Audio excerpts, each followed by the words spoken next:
파티가 시작된다. 파티가 시작된다. 진정한 인생이 시작된다. 파티가 시작된다.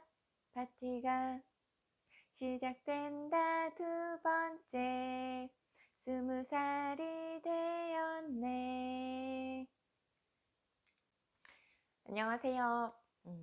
오늘로 두 번째 20살, 40살이 되었습니다. 제가 40살이 되면서 나이에 대한 이야기를 하고 싶어서 카메라 앞에 섰습니다.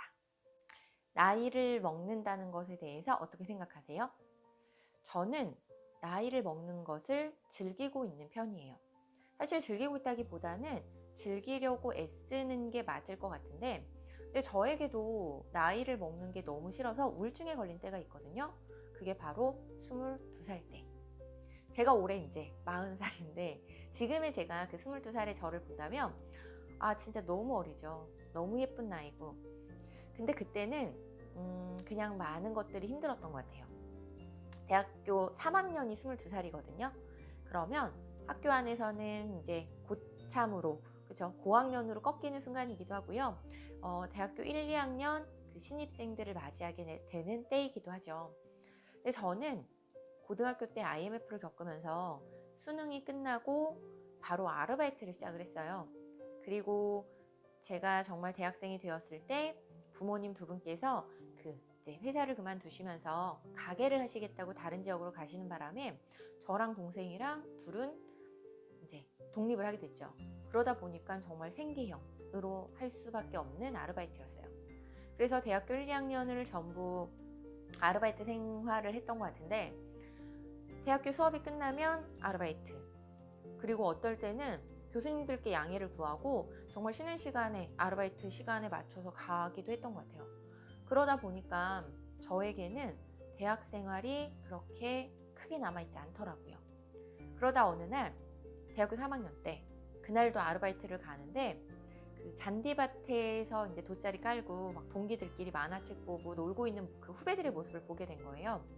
그때 오는 현타, 진짜 되게 부럽기도 하고, 왜 나는 저렇게 살지 못했을까? 라는 자괴감에 많이 빠졌던 것 같아요. 그러면서 우울증이 왔는데 진짜 많이 울고 자고를 반복하면서 진짜 그 시간 가는 게 그냥 싫었어요. 자다가 눈 떴을 때 시간이 가 있는 거. 그럼 또 눈물이 나고, 그러다 또 잠들어. 그리고 깼는데 또 시간이 가 있어. 계속해서 그런 반복되는 악순환? 그러다 어느 날, 그날도 울다가 잠이 들었고, 눈을 떴을 때 이제 깜깜한 방 안이었는데 불을 탁 켜는 순간 책 한 권이 딱 보이더라고요. 정말 할 일도 없고 그냥 우울한 거잖아요. 그래서 그냥 책이나 보자. 그리고 집어 들었던 그 책이 모리와 함께한 화요일이었어요. 그 당시에 베스트셀러였는데 원래는 재미없어서 제가 덮어놨던 책이었거든요. 근데 그날따라 그 책이 쭉 읽히기 시작하더라고요. 책의 내용이요, 모리와 함께한 화요일. 모리라는 선생님께서 굉장히 존경을 받던 선생님이셨는데 임종을 이제 앞두게 돼요. 그러면서 병상에만 누워 계시게 되는데 많은 제자들을, 젊은 제자들을 그곳으로 초대를 해서 매일마다 인생 이야기를 논합니다. 같이 수다를 떨고 같이 이야기를 하는데, 그것을 또 다른 제자, 방송 사회자로 일하고 있던 한 제자가 그것을 알게 되고요. 매주 화요일마다 그 선생님을 방문해서 인터뷰하는, 그것을 방송에 내보내고 그걸 이제 책으로 엮게 된 그런 거였어요. 근데 거기에서요, 저에게 꽂혔던 이제 부분이 하나가 있는데, 그게 바로 그 제자가 그 선생님께 이렇게 질문을 해요. 선생님은 지금 병상에 누워서 임종을 앞두고 계신데 그 수많은 제자들을 보면서 그 젊은 때로 돌아가고 싶지 않습니까? 다시 살고 싶고 다시 건강해지고 싶지 않냐? 이런 질문을 해요. 이 선생님의 대답이 너무 궁금한 거예요. 그리고 기대하며 그 다음 답을 봤는데 그 선생님의 대답은 아니었어요. 아닐세. 나는 그때로 돌아가고 싶은 생각이 없다네. 라는 대답을 하십니다. 왜? 22살인 나도 20살, 21살 후배들이 이렇게 부럽고 그래서 우울증도 왔는데 어떻게 저렇게 대답할 수 있지? 그리고 그 다음 대답을 봤는데요. 그분은 이렇게 말씀하세요. 난 나이를 껴안는다네. 내가 마음만 먹으면 언제든지 20대도 될 수 있고 30대로도 갈 수 있다네 라는 대답을 하세요. 모르겠어요. 그때 왜 그 말이 저한테는 그렇게 와닿았는지. 그리고 저도 그럴 수 있을 것 같았어요. 그리고 정말 그 순간 저의 모든 것들이 180도 바뀌게 됩니다. 그때부터였던 것 같아요. 정말 제가 귀가 되게 얇거든요. 귀가 얇은 게 되게 싫기도 했는데 돌이켜 생각해보면 그래서 장점이었던 게 더 많았던 것 같아요. 이런 좋은 이야기들을 들었을 때 저는 정말 단순하게 생각이 바뀌더라고요. 그리고 저는 정말 그 나이를 껴안으며 살아온 것 같아요. 근데 예전에 그런 적이 있어요. 한 중학생 아이가 과외를 할 때인데 저에게 이렇게 묻더라고요. 선생님, 저 부럽죠? 왜? 어리잖아요. 중1이었거든요, 그 학생이. 되게 맹랑하죠? 저는 아마 그때 한 25살 정도 되지 않았을까? 26살? 근데 그 학생에게 이렇게 얘기했어요. 아니, 난 너 부럽지 않아. 난 너희 어머니가 부러워. 왜냐하면 너는 너가 무슨 고등학교 갈지 알아? 네가 인문계 고등학교 갈지 실업계 고등학교 갈지 알아? 그럼 대학을 갈지는 너가 아니? 너가 어떤 사랑하는 사람을 만나서 결혼할지 어떤 아이들을 낳을지 너 그런 거 알아? 너 하나도 아는 게 없잖아. 근데 너희 어머님은 어떤 사람을 만나고 어떤 사람과 사랑하고 어떤 사람을 결혼하고 어떤 사람을 아이로 가질지 다 알고 계시지 않니? 나는 그런 거에 대한 불안함이 있고 막연함이 있어. 근데 너희 어머님은 그런 것들을 나보다 더 많이 알고 계시잖아. 그래서 난 너희 어머니가 부러워 라고 대답을 했어요. 그 학생은 입을 삐죽삐죽 하면서 부러우면서 막 이러면서 이제 공부를 했는데 근데 정말 그때의 진심이었던 것 같아요. 지금도 저는요 10대 아이들을 보면서 이런 얘기를 해요. 난 너희들이 부럽지 않다. 너희들이 어려서 부러운 거 없어. 왜? 너희들이 40대 안 돼? 30대 안 돼? 돼. 근데 나는 너희들을 보면서 나의 10대를 추억할 수 있고 잠깐이지만 그때의 감정들을 느낄 수 있고 기억들에 잠길 수 있고 그리고 나는 20대, 30대가 있어. 너희들에게 부러운 것이 있다면 단 하나야. 나보다 많은 기회를 가질 수 있는 시간들이 있다는 거. 하지만 너희들이 그 기회를 다 놓치고 살아간다면 너희들은 나에게 부러워할 이유가 단 하나도 없는 거야. 너희들이 내가 부러워할 수 있게 살았으면 좋겠어. 라는 이야기를 합니다. 제가 29살 때 필리핀에 1년 동안 선교 봉사를 갔다 옵니다. 자비량 선교였기 때문에 제가 그동안 모아놨던 돈을 다 가지고 갔고 1년 동안 제가 가지고 있던 모든 돈을 다 쓰고 오게 돼요. 생활비며 교통비며 거기서 했던 많은 활동비 그런 것들을 다 제가 이제 부담을 해야 됐기 때문에 그렇게 하고 30살이 돼서 한국에 왔을 때 제 수중에 있던 돈은 50만 원. 딱 그게 전부였어요. 직업도 없지, 돈도 없지, 남자친구도 없지, 그리고 나이는 30이지.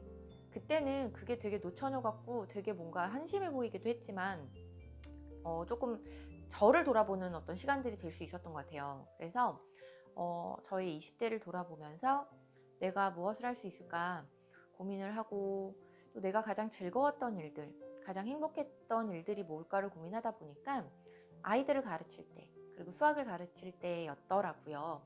그래서 제가 나이 30에 학원 강사를 저의 본업으로 하기로 결정을 합니다. 그러면서 이제 면접을 보러 가요. 근데 20대 때 면접을 볼 때는 참 많은 원장님들께서 나이가 어리다라는 이유로 또 경력이 얼마 안 된다는 이유로 참 무시를 하기도 했었거든요. 면접 보러 가면. 근데 딱 30살에 면접을 보러 다니니까요. 달랐어요. 제가 그동안 경력을 쌓아왔던 것들을 인정받는 느낌? 그래서 되게 신났던 것 같아요. 되게 신나고 뭔가 이게 뭐지? 내가 그냥 살진 않았나? 내가 20대를 나름 되게 많은 것들이 흑역사였고 많은 것들이 아쉬웠지만 그게 그냥 지나온 시간들이 아니었구나.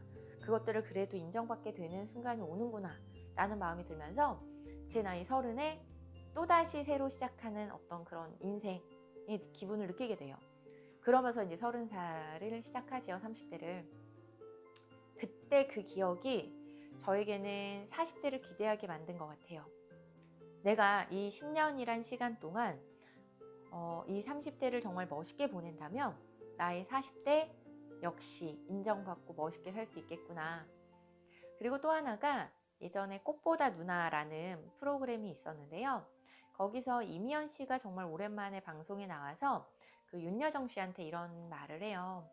선생님, 저는 아직도 여주인공이고 싶어요. 제가 아직도 많이 부족한가 봐요. 저는 아직도 그런 욕심을 버리지 못하겠네요. 라는 식의 말을 했을 때 그 윤여정 씨가 이런 대답을 합니다. 너 40대잖아. 그러니까 당연한 거야. 그 나이는 여주인공을 꿈꾸는 나이야. 그러니까 그럴 수 있어. 제가 그 얘기를 들었을 때가 30대 초였던 것 같은데요. 저는 그 대답이 너무 힘이 됐어요. 아, 40대도 여주인공을 꿈꿀 수 있는 나이구나. 그럼 나 아직 30대네? 뭐야, 지금부터 준비하고 멋있게 살면 난 정말 40대의 여주인공이 될 수 있겠다 라는 생각을 하게 돼요. 그리고 정말 그 마음을 가지고 지금까지 온 거고요. 그리고 이제 40대가 됩니다. 아직은 잘 모르겠어요. 여주인공이죠. 뭐 사실 이렇게 돼서 제가 이 앞에 서 있을 수 있다라는 것 자체로도 이 화면에, 이 영상의 주인공은 저니까요. 제가 20대 때는 자존감이 되게 많이 낮은 사람이었어요. 참 못생기고 뚱뚱하고 배도 많이 나오고 그렇게 많이 생각을 해서 진짜 집을 나갈 때 항상 동생한테 언니 안 이상해? 나 이상해 보이지 않아? 뚱뚱해 보이지 않아? 배 나와 보이지 않아? 이런 질문을 엄청 많이 했거든요. 근데 어느 날 동생이 화를 내면서 그러더라고요. 언니, 아무도 언니 안 봐. 그냥 나가. 이렇게 귀가 알타랬잖아요. 그럴 것 같은 거예요. 정말 아무도 안 보는데 저 혼자 그랬던 것 같고. 그리고 또 30대 중반이 되었을 때 진짜 자존감이 바닥으로 내려가면서 또 살이 많이 쪘거든요. 안 되겠다 싶어서 이제 헬스 PT를 시작을 해요. 살이라도 빼자. 근데 그 운동을 하면서도 너무 자존감이 낮아서 맨날 트레이너한테 선생님 저 뭐 이렇게 되고 싶어요. 저렇게 되고 싶어요. 이렇게 하면 할 수 없어요? 막 이런 질문들을 많이 했는데 어느 날 트레이너 쌤도 화냈어요. 저한테. 아니 회원님은 남들보다 가진 게 많은데 왜 그런 걸 몰라요? 그러면서 막 얘기를 해주시는데 이게 이제 제3자가 얘기를 해주고 정말 그걸 이제 객관적으로 막 보여주시는데 너무 제가 가진 건 못 보고 반대인 분들만 부러워하고 있었더라고요. 그런 많은 것들이 저에게는 경험이 돼서 지금은 그래요. 정말 생각을 바꾸는 거. 내가 가진 게 장점이었는데 장점인 줄 모르고 살았고 그게 아닌 다른 것들만 보고 살았던 거예요. 그런 경험들이 쌓여서 저는 지금은 생각 바꾸기 연습을 많이 해요. 내가 힘들어? 내가 이런 것들이 불만이야? 그러면 어떻게 하면 이게 장점이 되지? 라는 생각들. 저는 되게 말이 재미없는 사람으로 알고 있거든요. 저희 학생들도 많이 졸아요. 제 얘기를 들으면서.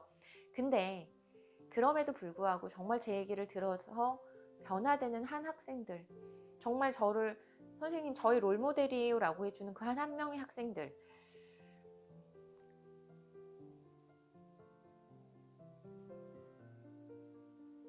진짜 그 재미없는 얘기를 듣는데 그러면서 저에게 자극을 받고 영향을 받는 그 학생들이 있더라고요. 그래서 그냥 애들이 졸아도 해요, 얘기를. 지금도 이 얘기를 듣는 분들이 계실지 모르겠어요. 근데 진짜 제가 오래 산 건 아니지만 그냥 오래 살았죠. 40이면 살아보니 저도 참 많은 일들이 있었고 뭐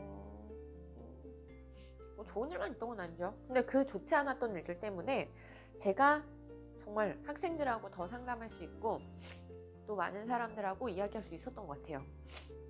그냥 참 돌이켜보면은 진짜 별거 아닌 건데 진짜 참 내가 그 일을 겪을 땐 너무 많이 힘들고 진짜 돌아보면 별거 아니었거든요. 근데 분명한 건요, 그렇게 힘들었던 경험들이 나에게는 재산이 되는 게 분명하고요.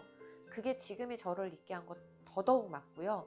그리고 저는 제가 힘들게 겪었던 일들 때문에 감사할 때가 있어요.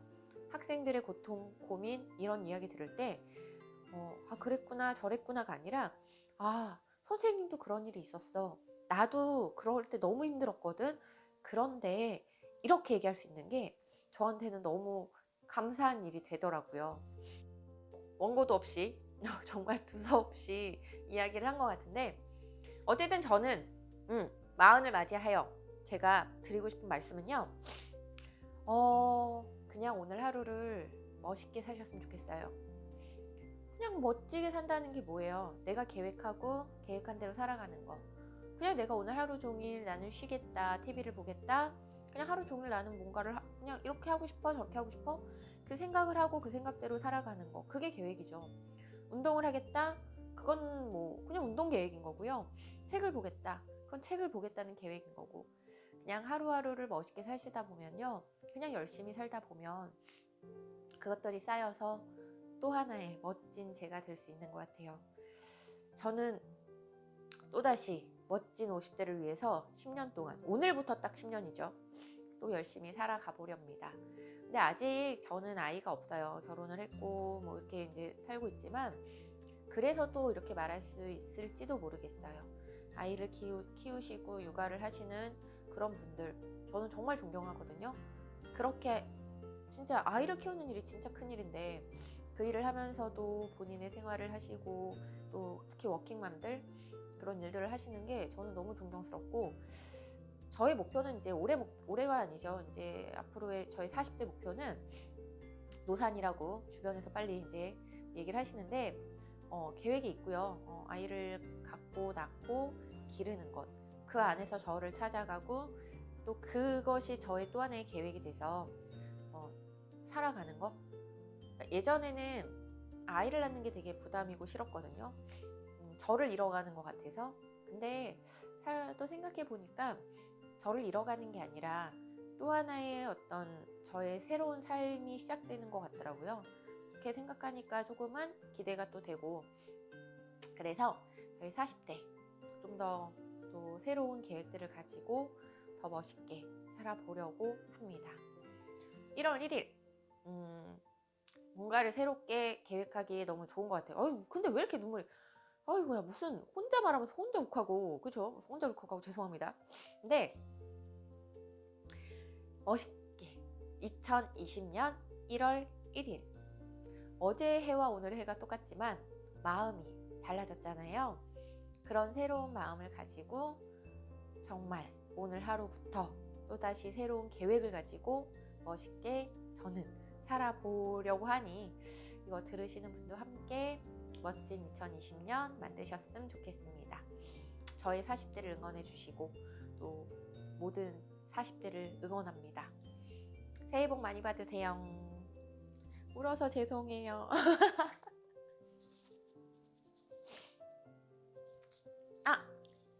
우리 학생들은 여기까지 안 볼 것 같지만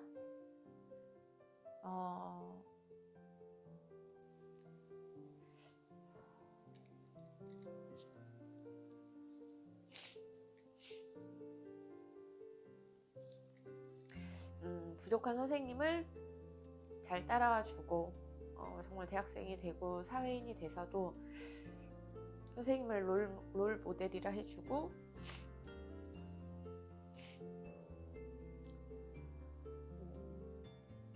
그만큼 열심히 살아가 주는 우리 제자들이 너무 고맙고 그래서 저도 더 멋있게 살 수 있고 함께 더 멋있게 살아가면 좋을 것 같아요.